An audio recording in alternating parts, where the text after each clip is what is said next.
Good day. This is the Professopher, CBMD PhD, and today's Monday, February 6, 2023. It is 11:02 and 39 seconds, a.m. Eastern Standard Time, and today's research, processed foods.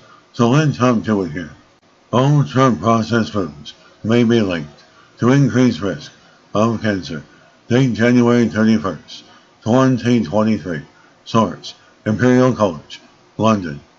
Ultra-processed foods are food items which have been heavily processed during their production, such as fizzy drinks, mass production packaged breads, many ready meals, and most breakfast cereals. Ultra-processed foods are often relatively cheap, convenient, and heavily marketed, often as healthy options, but these foods are also generally higher in salt, fat, sugar, and contain artificial additives. It is now well documented that they are linked with a range of poor health outcomes, including obesity, type 2 diabetes, and cardiovascular disease. The first UK study of its kind used UK Biobank records to collect information on the diets of 200,000 middle-aged adult participants. The researchers monitored participants' health over a 10-year period, looking at the risk of developing any cancer overall, as well as the specific risk of developing 34 types of cancer. They also looked at the risk of people dying from cancer. The study found that higher consumption of ultra-processed foods was associated with a greater risk of developing cancer overall, and specifically with ovarian and brain cancers. It was associated with an increased risk of dying from cancer, most notably with ovarian and breast cancers. As for every 10% increase in ultra-processed food in a person's diet, there was an increased incidence of 2% for cancer overall, and a 19% increase for ovarian cancer specifically. Each 10% increase in ultra-processed food consumption was also associated with increased mortality for cancer overall by 6%, alongside a 16% increase for breast cancer and a 30% increase for ovarian cancer. As these links remained after adjusting for a range of socioeconomic, behavioral, and dietary factors, such as smoking status, physical activity, and body mass index. The previous research from the team reported the levels of consumption of ultra-processed foods in the UK, which are the highest in Europe for both adults and children. The team also found that higher consumption of ultra-processed foods was associated with a greater risk of developing obesity and type 2 diabetes in UK adults, and a greater weight gain in UK children, extending from childhood to young adulthood. And this study adds the growing evidence that ultra-processed foods are likely to negatively impact our health, including our risk for cancer. And given the high levels of consumption in UK adults and children, this has important implications for future health outcomes.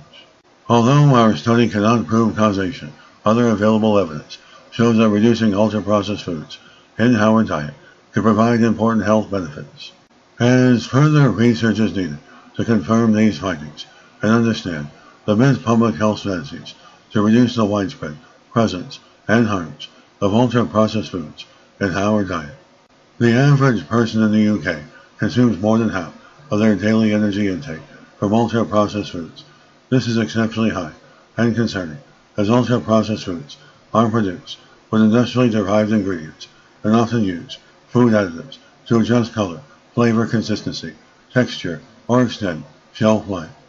Our bodies may not react the same way to these ultra-processed ingredients and additives as they do to fresh and nutritious minimally processed foods. However, ultra-processed foods are everywhere and highly marketed with cheap price and attractive packaging to promote consumption.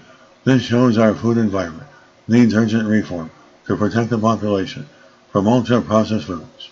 As there are ongoing efforts to reduce ultra-processed food consumption around the world, with countries such as Brazil, France, and Canada updating their national dietary guidelines with recommendations to limit such foods.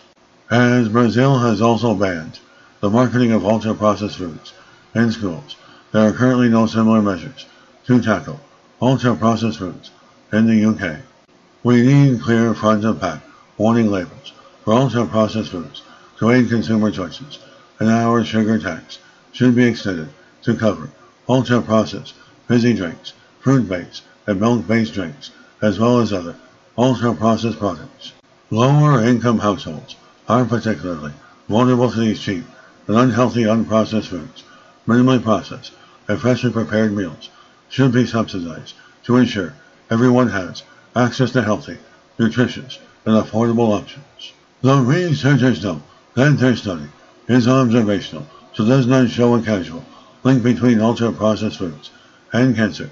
Due to the observational nature of the research, more work is needed in this area to establish a causal link. And this is a professor of microbiology, bioinformatics, and pathophysiology. This video was created for educational purposes only. Hope you enjoyed listening. Until next time, have a great day.